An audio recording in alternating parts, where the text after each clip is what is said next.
The story of money in the Netherlands begins long before the country we know today existed.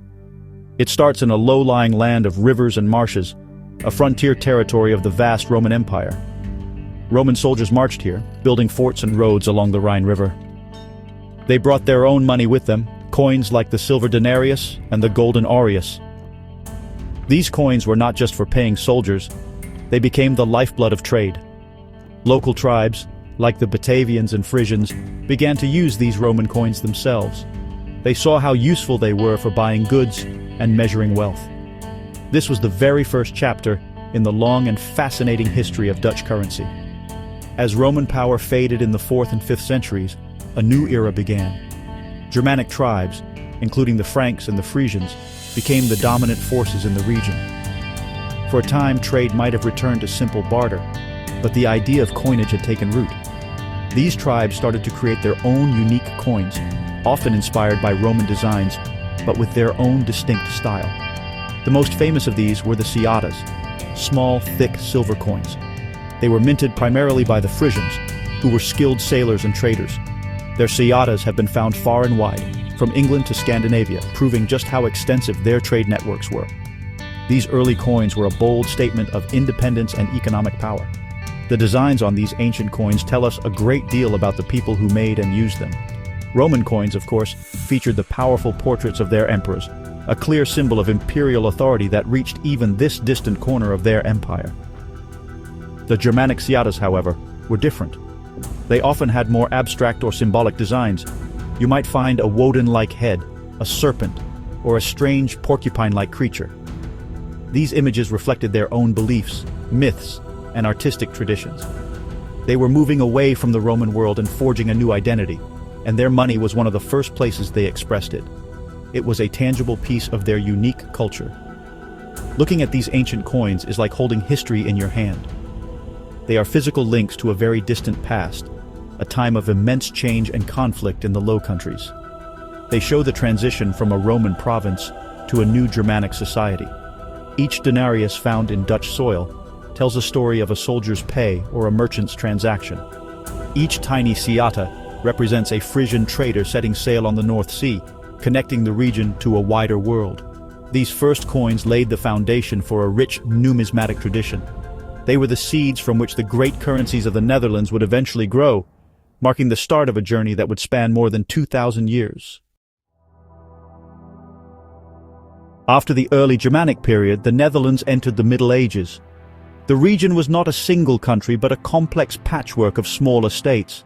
There were powerful counties like Holland and Zeeland, duchies like Brabant and Gelders, and influential bishoprics, especially the Bishopric of Utrecht.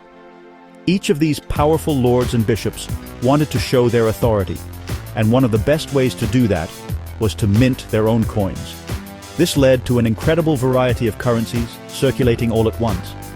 A merchant traveling from Utrecht to Holland might have had to change his money, just as we do when traveling between countries today. The coins themselves were just as varied as the rulers who issued them. In the early Middle Ages, silver pennies, known as deniers or penningen, were the most common. These were often thin and simply designed, sometimes bearing a cross or the name of the ruler. As trade grew and the region became wealthier, larger silver coins began to appear.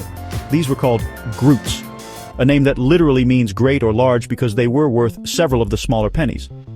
The designs also became more sophisticated. You started to see rulers' portraits, coats of arms, and patron saints, all designed to project power and build trust in the currency's value. This period was a chaotic but exciting time for coinage. The lack of a single, unified currency could make trade complicated. Money changers became essential figures in every major town market, weighing coins and calculating exchange rates.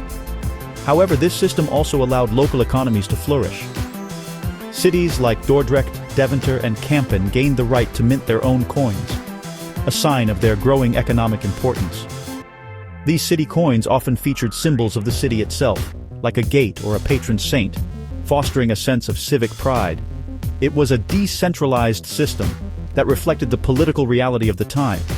The coins from the medieval Netherlands are a historian's treasure trove. They're not just pieces of metal, they are historical documents. The symbols and inscriptions tell us who was in power and where. The quality of the silver tells us about the economic health of a particular county or duchy. The places where these coins are found today show us the ancient trade routes that connected the Low Countries to the rest of Europe. Each coin, whether a humble penny from Utrecht or a proud groot from Holland, adds a piece to the puzzle of how the modern Netherlands came to be, built from a mosaic of fiercely independent medieval states. The 17th century was the Dutch Golden Age. The newly formed Dutch Republic became a global superpower in trade, science, and art. This economic explosion required a stable and reliable currency system. The guilder, or gulden, emerged as the cornerstone of this system. Its name came from the older golden florin, but the new guilder was a large silver coin. It was divided into 20 stuivers, and each stiver was divided into smaller units. This clear decimal-like system made accounting and trade much easier. The Republic also minted magnificent gold ducats, which were highly trusted internationally and used for large payments and foreign trade, becoming a symbol of Dutch wealth and reliability. One of the most powerful engines of the Dutch Golden Age was the Dutch East India Company, known as the VOC. This was a gigantic trading company, arguably the first multinational corporation in the world. The VOC needed its own special coins to facilitate its vast trading network, which stretched from the Netherlands to Asia. They minted their own stuivers, ducatons, and unique trade coins marked with the famous VOC monogram. These coins were used to buy spices, silk, and porcelain in places like modern-day Indonesia, India, and Japan. The VOC's currency became a familiar sight in ports all across the globe, a metallic ambassador of Dutch economic might. The influence of Dutch coins went far beyond their own borders. One of the most popular Dutch trade coins was the Leeuwendalder, or lion dollar. This large silver coin featured a dramatic image of a knight with a shield bearing a rampant lion, the symbol of the Netherlands. It was so popular and trusted that it was widely used in the Middle East, Asia, and even in the American colonies. In fact, the English pronunciation of dalder is where the word dollar comes from. The powerful lion dollar, minted in the Low Countries, became the ancestor of the most famous currency in the world today. The coins of the Dutch Republic are therefore much more than just money. They are artifacts of a global empire built on trade. A silver guilder represents the prosperity at home, paying for the incredible art of Rembrandt and Vermeer. A gold ducat speaks of international banking and finance, centered in Amsterdam. And a VOC coin or a lion dollar tells a story of adventure and commerce on the high seas, connecting the small republic to the farthest corners of the earth. These coins were the tools that powered the Golden Age, and their designs, featuring ships, lions, and knights, perfectly capture the confident and enterprising spirit of the Dutch people during this remarkable period in their history. The end of the 18th century brought dramatic changes to Europe, and the Netherlands was right in the middle of it all. The French Revolution sent shockwaves across the continent, and in 1795, French armies marched into the Dutch Republic. They helped establish a new state, the Batavian Republic, which was a close ally of France. This political upheaval had a direct impact on the country's coinage. The old, decentralized system of the Dutch Republic, with its various provincial mints, was swept away. The new government wanted to create a modern, unified currency system for the entire nation, inspired by the rational ideas of the French Revolution. This desire for centralization meant a complete overhaul of the minting process. The many local mints that had operated for centuries were closed down. A single national mint was established in Utrecht, which would be responsible for producing all the coins for the new republic. The guilder remained the main unit of currency, but the designs began to change. The traditional symbols of the old provinces were replaced with new ones representing the unified state. You would see the Dutch maiden, a symbol of freedom, holding a spear with a liberty cap on top, a clear nod to the revolutionary symbols popular in France at the time. The French influence became even more direct when Napoleon Bonaparte made his brother, Louis Bonaparte, the King of Holland, in 1806. During his short reign from 1806 to 1810, the coins changed again. For the first time, Dutch coins featured the portrait of a king. The inscriptions were often in Dutch, but the style was very much in the French imperial tradition. However, this period was brief. In 1810, Napoleon decided to annex the Netherlands directly into the French Empire. For a few years, Dutch guilders ceased to be minted altogether. Instead, French francs, bearing the portrait of Emperor Napoleon, became the official currency of the land. This Napoleonic period was a short but hugely significant chapter in the story of Dutch coins. It was a complete break from the past. It ended the centuries-old tradition of local coinage and established the principle of a single national currency produced by a central mint. Although French currency was used for a few years, the system that was put in place during this time laid the groundwork for the modern Kingdom of the Netherlands that would emerge after Napoleon's defeat. The coins from this era, with their mix of Dutch and French symbols, tell a story of revolution, occupation, and the birth of a modern, centralized state. After the defeat of Napoleon in 1815, the Kingdom of the Netherlands was formed. The new nation, really needed a strong, stable, and unified currency. Building on the reforms of the Napoleonic era, the government made the guilder the official national currency. In 1816, a new coinage law was passed, introducing a decimal system that was modern and easy to use. The guilder was now divided into 100 cents. This system would remain in place for nearly 2 centuries, becoming a familiar part of daily life for generations of Dutch people. The Royal Dutch Mint in Utrecht was tasked with producing all the new coins for the kingdom. The coins of the modern kingdom were standardized and featured the portraits of the reigning monarchs. This created a clear and consistent visual identity for the currency. The first king, Willem I, appeared on the coins, followed by Willem II and Willem III throughout the 19th century. In 1890, Queen Wilhelmina ascended to the throne.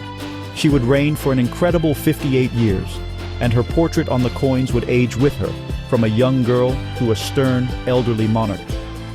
Her image became synonymous with the Dutch guilder.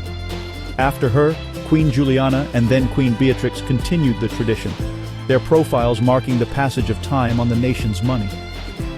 The range of coins in circulation became part of the fabric of Dutch life. There was the bronze 1-cent coin, the square 5-cent stiver, and the 10-cent dubbeltje, a tiny silver coin that was very popular. The 25-cent kwartje was also essential. The larger silver coins were the 1 guilder and the 2.5 guilder Rijksdaalder, a large, impressive coin. These coins had nicknames and were a part of the national culture. Everyone knew what a stiver or a dubbeltje was. The designs were practical and clear, with the monarch's portrait on one side and the denomination and coat of arms on the other. They were symbols of stability and national identity. The 20th century brought challenges, including 2 world wars. During the German occupation in World War II, the silver coins were withdrawn and replaced with cheaper zinc versions. This was a difficult time, and the return of the old silver coins after the war was a powerful symbol of liberation and recovery. The guilder remained a strong and respected currency throughout the post-war era. It was a constant presence in people's pockets and purses, a reliable measure of value that saw the Netherlands through economic reconstruction and into a new age of prosperity. The guilder, with its royal portraits, was truly the coin of the kingdom. At the dawn of the 21st century, a monumental change was coming to the wallets and purses of people across Europe. The Netherlands was one of the founding members of the European Union and a key supporter of economic integration. The final step in this process was the creation of a single currency, the euro. On January 1, 2002, after years of preparation, the euro became the official currency of the Netherlands. The beloved guilder, which had served the nation for centuries, was retired. It was a historic and emotional moment. For a short period, both guilders and euros were accepted, but soon the old coins and banknotes disappeared from circulation forever. The new euro coins had a unique design. Each country in the Eurozone could design its own national side for the coins. This meant that while the value was the same everywhere, a coin from the Netherlands would look different from one from Germany or France. The Netherlands chose to continue its long tradition of featuring the reigning monarch on its coins. The first series of Dutch euro coins, issued from 2002, featured a striking and modern portrait of Queen Beatrix. The design was distinctive, showing a stylized profile of the Queen, created by the artist Bruno Ninneber van Eyben. The Dutch national side was designed to be clean and modern, reflecting a forward-looking nation. For the first series featuring Queen Beatrix, Her profile was split across the coins. The 1, 2, 5, 10, 20, and 50-cent coins showed one profile, while the 1 and 2 euro coins showed a slightly different version. This was a clever and artistic approach. In 2013, Queen Beatrix abdicated, and her son, Willem Alexander, became king. This meant a new design was needed for the coins. A new series was issued in 2014, featuring a modern geometric portrait of King Willem Alexander, continuing the royal tradition in a contemporary style. The switch to the euro was a massive logistical operation, but it went very smoothly. It marked the end of one long chapter in Dutch numismatic history and the beginning of another. While some people were sad to see the familiar guilder go, the euro represented a new era of European cooperation and connection. Dutch euro coins now circulate across the continent, from Finland to Portugal, and when a Dutch person gets change in another country, they might find a coin with a French, Spanish, or Italian design. The new currency forever changed the way the Dutch interact with money, making them part of a much larger monetary family. While the standard coins are used for everyday transactions, the Netherlands has a wonderful tradition of issuing special commemorative coins. These are not meant for buying groceries. They are miniature works of art designed to celebrate important moments in the nation's life. The Royal Dutch Mint produces these special coins, usually in limited numbers, making them highly sought after by collectors. They are often made from silver or gold and feature beautiful, intricate designs that go far beyond the standard portraits and numbers.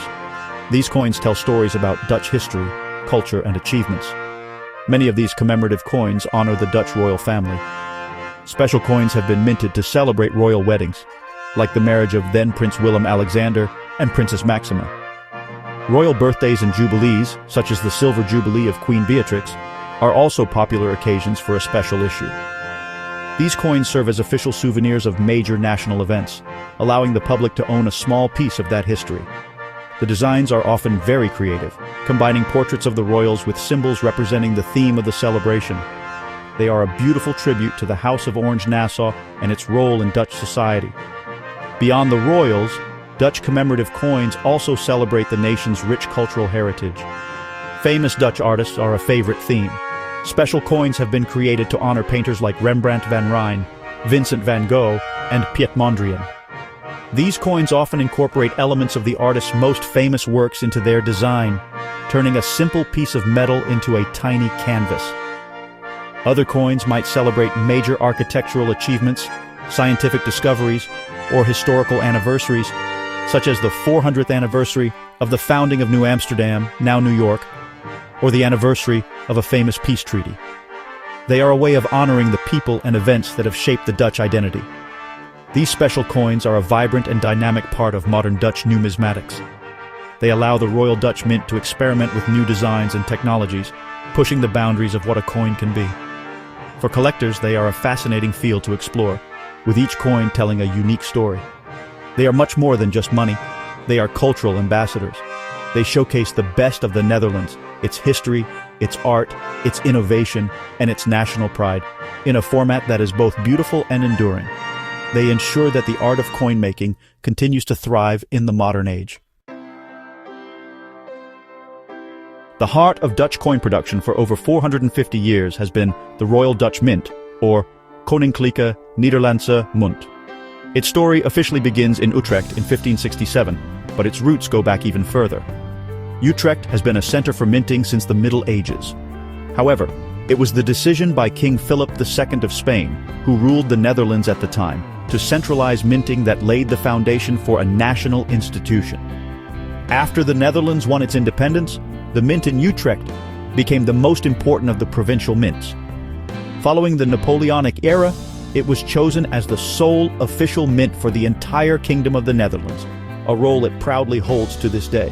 For most of its history, the Royal Dutch Mint was housed in a historic building right in the center of Utrecht. This building became a famous landmark. The sound of the machinery striking coins was a part of the city's life. The mint is not just a factory. It is a center of incredible craftsmanship and expertise. The people who work there are masters of their trade, from the artists who design the coins to the engineers who operate the high-tech machinery. Each coin, from a simple 5-cent piece to a to a special gold commemorative issue, is produced with immense care and precision to ensure its quality and security. The symbol of the Royal Dutch Mint is the Mint Master's Mark. This is a small, unique symbol that is stamped onto every single coin produced. It is a sign of authenticity and quality control. The mark changes whenever a new mint master is appointed. Over the centuries, these marks have included things like a star, a fish, a fleur-de-lis, or a bow and arrow. For coin collectors, these tiny marks are very important. They can help to date a coin precisely and tell you who was in charge of the mint when it was made. It's a tradition that connects the newest euro coin back to the guilders and ducats of centuries past. Today, the Royal Dutch Mint continues to be a world leader in coin production. In recent years, it moved to a brand new state-of-the-art facility in Houten, near Utrecht, nicknamed the Dutch Vault. While it still produces all the circulating coins for the Netherlands, its work goes far beyond that. It also produces coins for other countries, as well as official medals and special collector's items. The Mint's long and distinguished history is a testament to the Netherlands' enduring importance in the world of finance and trade. It is a living institution that connects the country's rich numismatic past with its innovative future. The long and varied history of Dutch coins makes them a fascinating subject for collectors, who are known as numismatists. From the earliest Roman and Germanic pieces to the modern euro, the coinage of the Netherlands tells a sweeping story of the nation's development. For a collector, each coin is a miniature historical artifact. A silver lion dollar isn't just a piece of silver. It's a symbol of the golden age and the birth of the word dollar. A guilder bearing the portrait of a young Queen Wilhelmina is a link to the turn of the 20th century. Collecting these coins is like building a museum of Dutch history in the palm of your hand. The value of these coins to a collector is about much more than their metal content. Rarity, condition, and historical significance are what truly matter.